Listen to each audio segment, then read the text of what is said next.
El lunes 8 de enero de 2024, después de 20 años, nos volvimos a reunir Luis, Aldo, Elías, Lucy y yo. Aarón se quitó la vida. Fue la noticia que nos dio Lucy, mediante la llamada telefónica que nos dio. De alguna manera se las había arreglado para conseguir el teléfono de todos. Cabe aclarar que en los tiempos en los que se desarrolla esta historia, los teléfonos celulares aún no estaban al alcance de todos. Por esta razón, es que el encuentro o los reencuentros con mis compañeros de secundaria eran más complicados.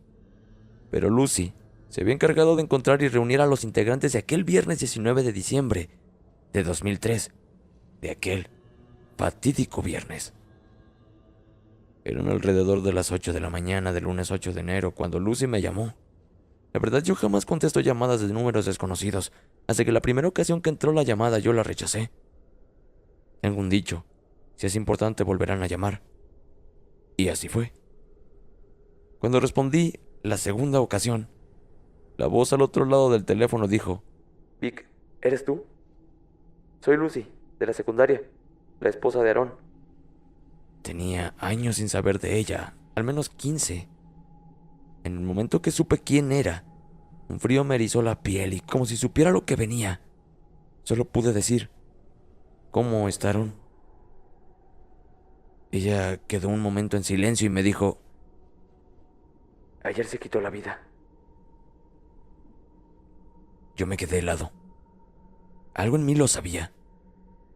En el momento que supe quién estaba al otro lado de la línea, es como si nada tuviera que decirse ya. Lucy me comentó que estarían velando a Aarón todo el día lunes en la funeraria al sur de la Ciudad de México. Ese día me apuré a realizar algunas actividades y alrededor de las 3 de la tarde me dirigí hacia dicha funeraria. Al llegar, ya estaban ahí Luis, Aldo y Elías acompañados de Lucy. Lo primero que noté al llegar fue que los cirios estaban apagados y que la caja estaba cerrada. Pregunté por qué, y Lucy me dijo que los cirios no encendían. Los prendían y al poco rato se apagaban, y así todas las veces que intentaron hacerlo. Del ataúd me dijo que no era el momento, pero que mañana, después de cremarlo y dejar sus cenizas en la cripta, quería que fuéramos a su casa para hablar de lo ocurrido. Todos asentimos con la cabeza, pues sabíamos que era inevitable esa conversación. Ya entrada la madrugada, alrededor de las 2 de la mañana, salimos los 5 a fumar un cigarro. Todo estaba transcurriendo normal. En la funeraria era el único difunto velándose. A esa hora ya éramos pocos los allegados a Aarón, por lo que solo nosotros 5 estábamos en la calle. La verdad, yo siempre he tratado de dar un poco de paz a través de la risa o en los velorios o funerales. Quizás es un mecanismo de defensa, pero siempre digo uno que otro chiste que termina en risas ahogadas de los presentes. Quizás en medio de tanto dolor una risa es un descanso para el alma. Estábamos los 5, como les había comentado, fumando. No recuerdo qué comentario hice que todos, hasta Lucy, no pudieron contener la risa. Estábamos en eso cuando escuchamos que alguien más se reía al otro lado de la banqueta, oculto, detrás de unos árboles, pero dentro de la reja que delimita una clínica del IMSS, al otro lado de la calle. Alguien o algo se reía a la par de nosotros. Como por instinto todos volteamos a ver, y ahí oculto entre las sombras nos miraba fijamente un hombre de negro, inmóvil, viendo hacia nosotros. Nuestro breve momento de paz terminó y esa sonrisa macabra se burlaba de nosotros. De un momento a otro, se ocultó totalmente en las sombras y simplemente desapareció ante nuestra mirada incrédula. Estábamos atónitos, pero nosotros sabíamos bien de quién se trataba y sabíamos que solo fue a burlarse y mostrarnos que fue él quien se llevó a Aarón. En la mañana del jueves 18 de diciembre del año 2003, hace exactamente 20 años, cuando 5 compañeros y yo platicábamos de cosas sobrenaturales durante la hora del receso, cursamos el tercer año de secundaria y estando a escasos 2 días de terminar el periodo escolar y sabiendo que Aarón lo cambiarían de escuela, nos surgió la idea de jugar a la Ouija. Tener una historia en común para recordar si algún día volvíamos a encontrarnos. Nos dimos la tarea de investigar con conocidos acerca de esto y acordamos que al otro día recabaríamos la información para conseguir lo necesario. Así lo hicimos. El día viernes a la hora del receso se dijeron bastantes cosas, tales como poner velas negras en las 4 esquinas de la tabla, poner un vaso con agua y un plato con sal, incluso sellar la tabla con la sangre de los participantes. Bastaba con pincharte un dedo y poner un poco de sangre sobre la tabla. Al terminar la escuela nos reunimos y fuimos a comprar la tabla y los demás ingredientes que ocuparíamos. Solo faltaba el lugar. Fue entonces cuando Elías, quien es uno de los que estábamos reunidos, nos propuso meternos en una construcción que se encontraba en obra negra, la cual se encontraba a espaldas de su domicilio y sería sencillo ingresar sin que nadie se diera cuenta. Nos pareció una idea genial y nos pusimos en marcha para hacerlo. Cuando estuvimos dentro, buscamos el lugar más oculto tanto de las personas que pudieran ver el resplandor de las velas, así como de la misma luz del día. Era una tarde soleada afuera, y nosotros, sumidos en la oscuridad de aquella construcción, comenzamos a instalar todo para aquella sesión extraordinaria. Pusimos las velas y las encendimos. Luego el agua, la sal y, por supuesto, la fabulosa idea de la sangre.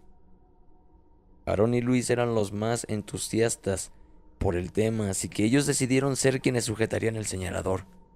Lucy, Elías, Aldo y yo formaríamos alrededor de ellos una especie de cuadro sujetándonos de las manos. Entonces empezaron las preguntas. ¿Hay alguien ahí? Sí. ¿Quieres jugar? Sí. ¿Cuál es tu nombre? Al-Rastaf. Todos nos mirábamos extrañados mientras Aarón solo se reía. Él siempre fue muy escéptico de estos temas y decía que ¿cómo podíamos creer en eso? Que luego se dio cuenta que Luis era quien manipulaba el señalador, pero a decir por la expresión de Luis, no era nada de eso. A medida que las preguntas avanzaban, nos enteramos que el ente que estaba con nosotros se trataba de un brujo que murió en la hoguera en el año 1750 en Arabia Saudita. Su nombre era Al-Rastaf. Llegó un momento en el que este ente nos dijo que podía hacer que cualquiera de nosotros pudiera gozar de lujos que siempre quisimos. Aarón, queriendo quedar como alguien incrédulo, dijo en voz alta: «Te cambio todo lo que alguien puede desear por lo que tú quieras». En ese momento la tabla señaló la palabra 20 años. Responde. Aarón señaló la palabra sí. En ese momento un trueno espeluznante retumbó en el lugar. Todos nos soltamos pegando un buen salto por la impresión, pero yo detecté algo más en aquella penumbra que apenas se alumbraba por las tenues luces de las velas. Algo más nos acompañaba ahí.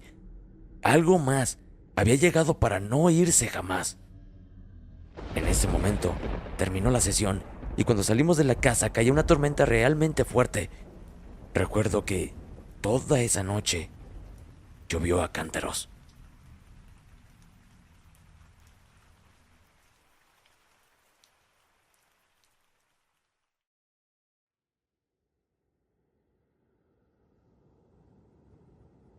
Llegaron las vacaciones. Todo fue en orden.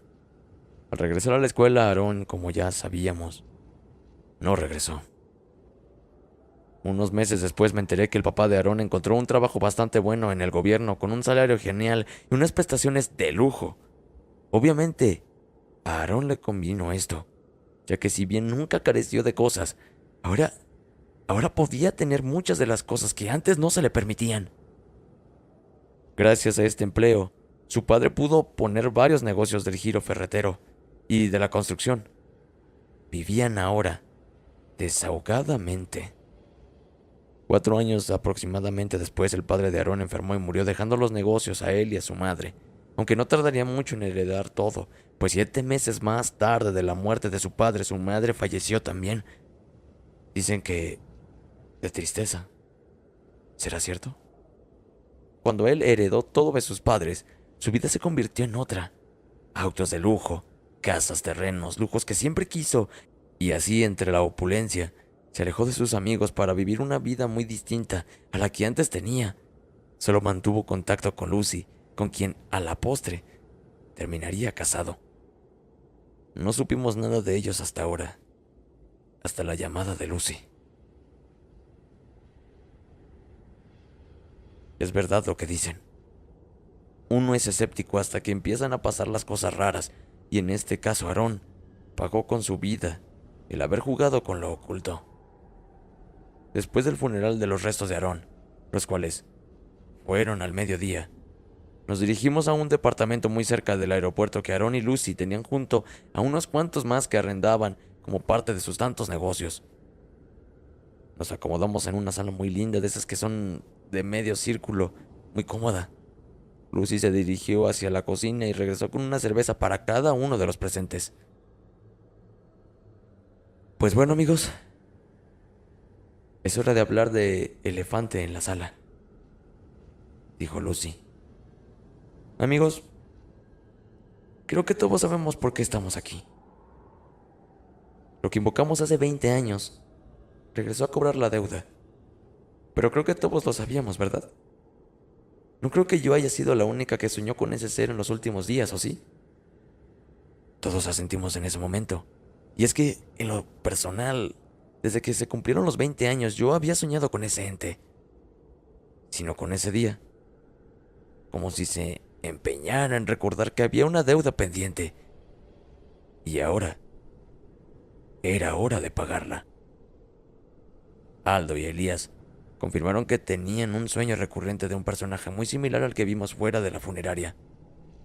En varias ocasiones desde el día 18 de diciembre y hasta hace algunos días antes de la muerte de Aarón, Luis por su parte dijo soñar al igual que yo solo con ese día, pero lo que ellos no sabían es que tanto Luis como yo vimos aquello esa tarde oculto en las sombras hace 20 años.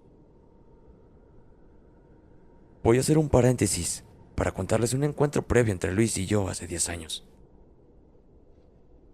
Al salir de la secundaria, Luis entró al seminario para poder ordenarse como sacerdote y aproximadamente 7 u 8 años después recibió su orden sacerdotal. Durante ese tiempo yo me volví muy devoto de San Benito, el cual es un santo que se sabe que ayuda e intercede por sus fieles cuando se sienten en peligro del maligno. Luis y yo sabíamos que lo que habíamos dejado libre aquella noche estaría al acecho, pero solo él y yo lo sabíamos. Nosotros lo vimos, sentimos la maldad. Desde ese día, por la plática que tuve con Luis, ambos nos volvimos más susceptibles a los fenómenos paranormales, ver cosas, sentir presencias, incluso a mí, como se los platiqué en otro relato, se me llegaron a pegar entidades. Luis, por su parte, se sentía en todo momento acompañado de una presencia. Se le aparecía en sueños un hombre quemado con ámpulas latentes que parecían explotar en cualquier momento. Eso al principio me contó que a medida que avanzaba el tiempo, no solo le veía dormido, sino que empezaba a verlo reflejado en los espejos, detrás de él, como vigilando, sin hacer nada, solo ahí, inmóvil, viéndolo detrás de él.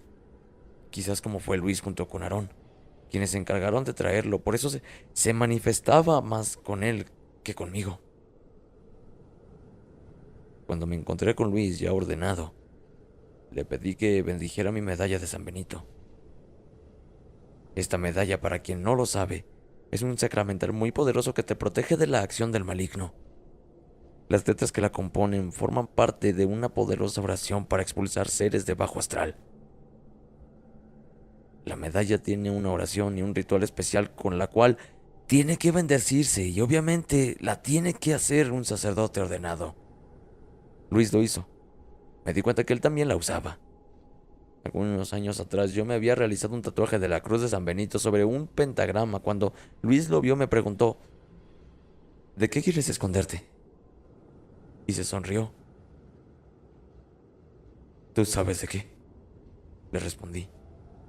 Ese día él me confesó que en la fe encontró el escape a aquellos sueños y visiones que lo aterraban, que en la oración encontró paz y que en bastante medida el escapar de eso fue gran motivo para dedicar su vida a la religión. Aquel día cenamos juntos y no volvimos a vernos. hasta ahora. Al estar todos juntos, reunidos en el departamento de Lucy, ella nos contó todo acerca de esos últimos días de Aarón. Nos dijo que todo iba de maravilla. Nos dijo que desde que salimos de la secundaria todo fue viento en popa para la familia de Aarón. Pero hubo algo extraño. A Aarón le salieron unas marcas muy extrañas en la espalda, como si se trataran de unas cicatrices provocadas por quemaduras. No les dieron importancia. Él fue al dermatólogo y le dijeron que a veces la piel pierde pigmentación por problemas de estrés, pero que no era nada de cuidado. Pero, ¿qué estrés podía tener si su familia pasaba por el mejor momento? Como ustedes saben, yo seguí en contacto con Aarón. No es para nada desconocido por ustedes que él y yo siempre nos sentimos atraídos el uno por el otro. Así que algunos meses después de que se fue nos hicimos novios. Duramos algunos años de noviazgo y cuando ambos teníamos 20, nos casamos. Para este tiempo Aarón ya era dueño de los negocios.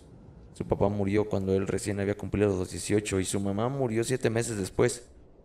Tuvimos una gran ceremonia y una gran fiesta, pero siempre hubo algo raro. Jamás en presencia de Aarón se podía dejar encendida una vela. El día de nuestra boda ningún cirio prendió. En casa no podía prender veladoras en mi altar y ahora en el velorio. Ustedes lo vieron. Las velas jamás se pudieron mantener encendidas, como si algo no quisiera que una luz brillara para él. Nunca pudimos ser papás. Lo intentamos y lo intentamos. Luego nos sometimos a estudios. Aarón era estéril. Después de algunos estudios encontraron una condición rara en él. Los conductos que se encargan de transportar los espermatozoides estaban bloqueados por cicatrices, como si hubiera sufrido de alguna enfermedad o recibido alguna lesión, pero era una condición rara. Dijo el médico, las cicatrices eran en ambos testículos y eran muy grandes. Demasiado. Absorbido por esta noticia, cambió mucho su forma de ser. Empezó a agarrar la fiesta, meterse en cosas más fuertes. Dejó de llegar a la casa y obviamente empezó a ser infiel conmigo. Yo nunca le reclamé nada y yo le decía que no importaba, que lo amaba a él, pero algo se rompió cuando recibió esa noticia. No sé, perder a sus padres tan joven, no poder ser papá, la responsabilidad de todo lo que tenía que dirigir, terminó por consumirlo y así fue que en agosto del año pasado él y yo nos divorciamos. Es por eso que este departamento está amueblado.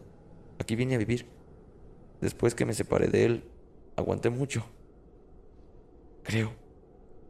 Pero es que de verdad lo amaba. Cuando nos separamos le bajó mucho a sus fiestas. Lo veía más tranquilo. Decía que perderme le abrió los ojos y que quería otra oportunidad. Yo le dije que seguiría viviendo en el departamento y que lo quería ver bien, pero que no regresaría a su lado hasta que no viera que de verdad estaba cambiando. Le extendí la mano con las llaves de su casa y me dijo, no, quédatelas. Te aseguro que volverás a ocuparlas. Pasaron los meses y lo veía mejor cada momento. Incluso acudía a grupos de ayuda. Yo me sentía feliz. Creí que era la luz al final del túnel, pero no. Llegó ese día. Llegó el 18 de diciembre.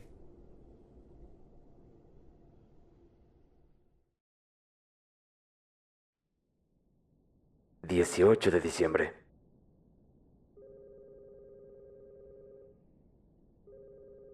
Aaron me despertó exaltado a las 3 a.m. Me llamó y me dijo que, estando dormido, alguien, con una voz ronca, le dijo al oído, hola. Se despertó exaltado y vio como una sombra salía corriendo de su habitación hacia la estancia. Él tenía un arma en el buró, así que no dudó en tomarla y salir a revisar, pensando que algún ladrón se había metido. Pero debió ser un ladrón muy bueno porque las alarmas de puertas y ventanas jamás se dispararon. Revisó y no encontró nada raro. Se fue de nuevo a la cama, pero no pudo dormir. Lo que faltó de la noche. 19 de diciembre. Le llamé a las 8 de la mañana para saludarlo y ver cómo estaba. Pensé que lo despertaría, pero sorpresivamente ya estaba despierto. Me dijo que pasó una noche rara, de esas en las que tratas de dormir, pero te la pasas dando vueltas en la cama. Así que decidió empezar el día temprano, hacer ejercicio, bañarse e ir a los negocios a revisar números. Así para llegada a la noche estaría tan cansado que caería como piedra. Me pareció un buen plan. Le deseé buen día y nos despedimos. 19 de diciembre. Dormía plácidamente cuando una llamada de Aarón me despertó. ¿Pasa algo en la casa? Me dijo. Estaba durmiendo bastante bien cuando un aroma asqueroso me despertó. Un aroma como cuando quemas cabello o plumas de pollo, cosas así. Pero era un aroma muy fuerte. No sabía de dónde venía.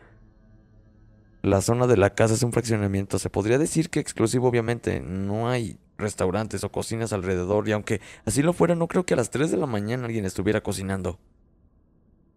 Aarón se levantó, salió de su habitación y detectó que el aroma venía de dentro de la casa. Se dirigió a la planta baja. Todo estaba apagado. Solo los pequeños focos de las luces de emergencia alumbraban medianamente aquella penumbra. Luego detectó una luz brillante. Al fondo, en la cocina, una luz que se filtraba a través de las rendijas de la puerta de la misma. Algo como fuego. Algo se estaba quemando ahí dentro. Él corrió espantado, pensando que alguna parrilla de la estufa estaría encendida o algún cortocircuito habría provocado un incendio. Pero cuando entró, vio incrédulo el horror. Algo, había colocado un ave rara de color negro sobre un sartén. Esta ave estaba envuelta en llamas. Debido al estado avanzado de combustión y de la cantidad de humo, no pudo reconocer de qué se trataba. Me mandó un video, era asqueroso. Apagó aquella cosa. La tiró en la basura, fuera de la casa, tomó las llaves de su auto y manejó hasta acá. Cuando llegó olía muy mal. Pensamos que el olor se había impregnado en su ropa, así que se metió a bañar. Yo metí a lavar y secar su ropa en lo que él tomaba el baño, y esa noche durmió ahí, conmigo. De haber sabido que sería la última, lo habría abrazado toda la noche. 21 de diciembre. Visité a Aaron en su casa. Se mostraba inseguro. A pesar de que mandó hacer una limpieza minuciosa de su casa, el olor prevalecía, y él, no su ropa, él, desprendía ese aroma a quemado. No se disimulaba con ninguna fragancia, pareciera que emanaba de sus poros. Pronto dejó de salir a lugares públicos por la vergüenza que le provocaba. 22 de diciembre. Me llamó a las 6 de la mañana. Me pedía que lo fuera a ver, que era urgente. Rápido me alisté y me dirigí a su casa. Al llegar, toqué el timbre y me abrió de inmediato. Parecía estar ahí al otro lado de la puerta esperando. Me dijo, qué bueno que llegas. Algo está pasando. Algo malo. En la madrugada estaba dormido. Dormía, bueno, lo mejor que me pude permitir este maldito aroma. Entonces sentí como una mano me tomó fuerte del cuello y sentí un ardor terrible. Entonces me paré rápidamente de la cama y no había nadie. Pensé que era un sueño. Hasta que ya en la mañana me vi al espejo y mira, la marca de una mano sobre su cuello, una marca al rojo vivo, como si la mano que lo sujetó hubiera estado extremadamente caliente. Aaron dijo, se cumplió el tiempo, Lucy. Ya viene por mí. En ese momento es como si un flechazo hubiera atravesado mi cuerpo. El recuerdo llegó con la fuerza de un tornado y sacudió mi mente y mi cuerpo. Yo le dije que no, que cómo creía que eso sería posible. Pero en el fondo sabía que quizá podría ser verdad. 23 de diciembre. A partir de esta fecha y hasta el 1 de enero, Aarón tenía sueños vividos, donde soñaba que se quemaba. Cada sueño era muy real. Él decía sentir cómo le ardía la piel, cómo veía que su piel se desprendía a causa de las llamas, y al despertar siempre se encontraban marcas enrojecidas en su piel, marcas que ardían, como si de verdad se trataran de quemaduras. 2 de enero. A las 6 de la mañana, Aaron me llamó y me dijo que necesitaba que lo acompañara a un lugar. Yo dudé un poco, pero al final accedí. Fuimos a una vecindad bastante fea por los rumbos de la Merced. La verdad estaba muerta de miedo. A la entrada de la vecindad estaba un grupo de hombres de muy mal aspecto. Aaron les preguntó por la señora Martina. Ellos le dijeron dónde era, no sin antes pedirle una respectiva cooperación para la cerveza. Entramos y la casa de dicha señora era la última. la más al fondo. Tenía jaulas donde se veían algunas plumas como de gallos o algo así. Aarón tocó la puerta. La señora le abrió. Era una mujer de aspecto descuidado, ropa muy desgastada y una mirada penetrante. Al abrir, ella se quedó mirando en dirección a Aarón, pero no lo veía él. Dijo: pasen. Pero tú no. Tú no eres bienvenido a esta casa. Aarón, pensando que se dirigía a él, se quedó parado, muy confundido, así que la señora lo tomó del brazo y lo metió jalando con fuerza. Yo entré detrás de ellos. Al entrar, lo primero que dijo fue: ¿qué hiciste? Al principio intentamos hacerle creerle que no sabíamos lo que había pasado, pero la señora sabía más de lo que aparentaba. Terminamos confesando lo que habíamos hecho años atrás, con lujo de detalle. Ella calló, levantó la mirada, lo vio fijamente y le dijo: no puedo ayudarte. Nadie puede. Espero que hayas disfrutado. Es tu turno de pagar. Aarón se levantó muy molesto, pues había pagado una cantidad enorme de dinero para que esa señora lo ayudara, y lo único que le dijo fue que no tenía escapatoria, y así salió de aquella casa a toda prisa. Yo me disponía a seguirlo cuando la señora me tomó del brazo y me dijo: niña, ese ser quemado, ese demonio, viene por él, pero no dudará en quitarle el camino a quien se interponga. Él hizo un trato, y su tiempo se cumplió. Salí corriendo tras de Aarón, que ya me esperaba en el auto. Manejó hasta acá y me dejó en la entrada del edificio. Vi cómo se fue manejando a toda velocidad. Ese día no supe más de él. 3 de enero. Eran las 4 de la mañana. Una llamada de Aarón me despertó. Lo vi, Lucy. Lo vi. Vi a esa cosa que acecha. Vi a esa cosa que viene por mí. Estaba dormido y un fuerte ardor en mi pecho me hizo despertar. Fui al baño a revisarme en el espejo. Entonces estaba en eso cuando detrás de mí, en mi reflejo, vi como una cosa entró por la puerta. La puerta en el espejo se abrió, pero físicamente de este lado estaba cerrada. Yo la alcanzaba a ver de reojo. Me quedé inmóvil, no podía cerrar los ojos ni moverme. Estaba congelado y ahí estaba, detrás de mí. Ese ser con su cara quemada, con ámpulas vivas que parecían explotar en cualquier momento. La piel se le estaba cayendo a pedazos y ese asqueroso aroma quemado, viéndome a través del espejo, y luego su sonrisa macabra. No hacía ningún ruido, solo estaba ahí, sonriendo con sus dientes podridos y unos labios que parecían derretidos. Es lo más aterrador que he visto. Me torturó con esa visión durante mucho tiempo. Luego se acercó a mí y puso su mano sobre mi cara y yo veía en el espejo cómo salía humo de ella, como si pusieran una plancha caliente. Pude gritar y moverme. Me agaché. Cuando regresé la vista al espejo, estaba totalmente solo. Lucy, no puedo más. Colgamos. Yo estaba paralizada. No podía pensar en nada. Mi última esperanza era Luis. 4 de enero. Ese día me la pasé investigando en nuestra antigua colonia con vecinos y amigos que logré encontrar. Yo tiempo atrás supe que Luis se había ordenado como sacerdote, así que me dispuse a buscarlo. Pregunté y pregunté y al final logré dar con la ubicación de su parroquia. Cuando lo fui a buscar y me vio, lo primero que me dijo fue: temía que llegara este día. ¿Cómo estaron? Lo puse al tanto de todo lo que estaba pasando y de hecho él me ayudó a contactar a todos los demás porque algunos familiares, amigos o conocidos de ustedes seguían en contacto con él como guía espiritual. Luis me dijo: mira, nuestra alma no nos pertenece. Pertenece al Creador. Así que nosotros no podemos hacer un trato por algo que no es de nuestra propiedad. Dios perdona a todo aquel que se arrepiente de corazón. Alguien que no solo por sentir la muerte cerca se arrepiente, pero hay un pecado que no puede ser perdonado: el suicidio. Y eso es porque no existe ese arrepentimiento. Estas cosas, esta maldad, no puede solo llegar y llevarte así porque sí.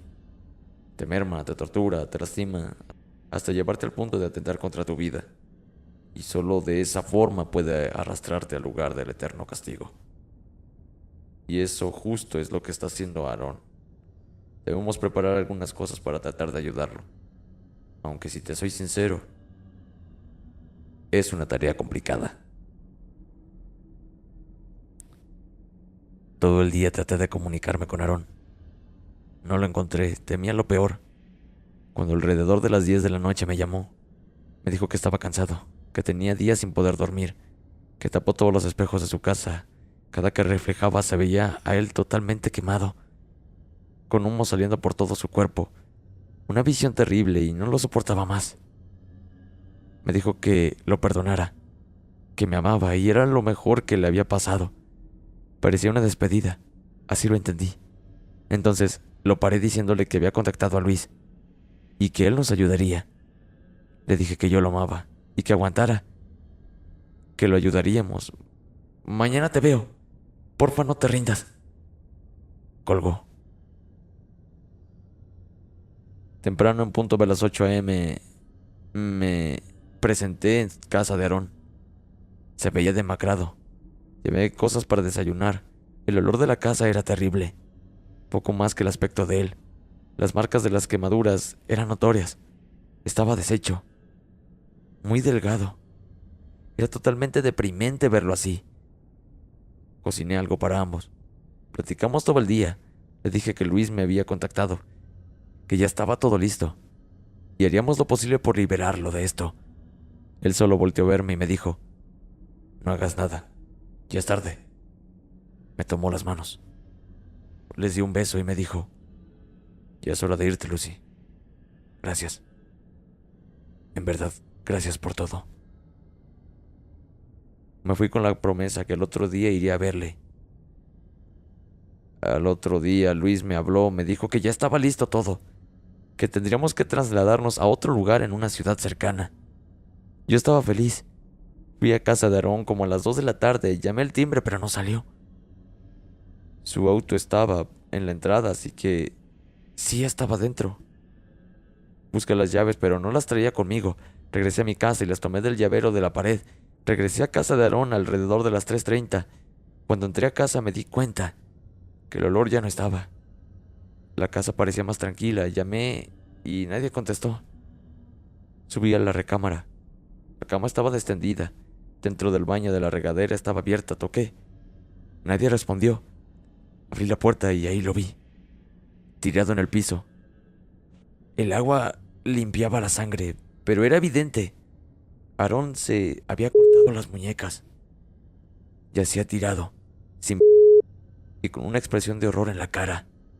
Expresión que no se le borró, y por eso su ataúd se mantuvo cerrado. Al levantar la mirada vi en el espejo, escrito en él con algo que parecía sangre: Al-Rastaf. Pero escrito al revés, como si se hubiera escrito del otro lado del espejo. De inmediato me comuniqué con la policía, llegaron los cuerpos de emergencias, llamé a Luis y luego los localicé a ustedes. El resto de la historia ya ustedes la saben. A veces me preguntan si no extraño los sucesos paranormales. Lo que más deseo en esta vida es jamás haber hecho lo que hicimos aquel día, hace 20 años.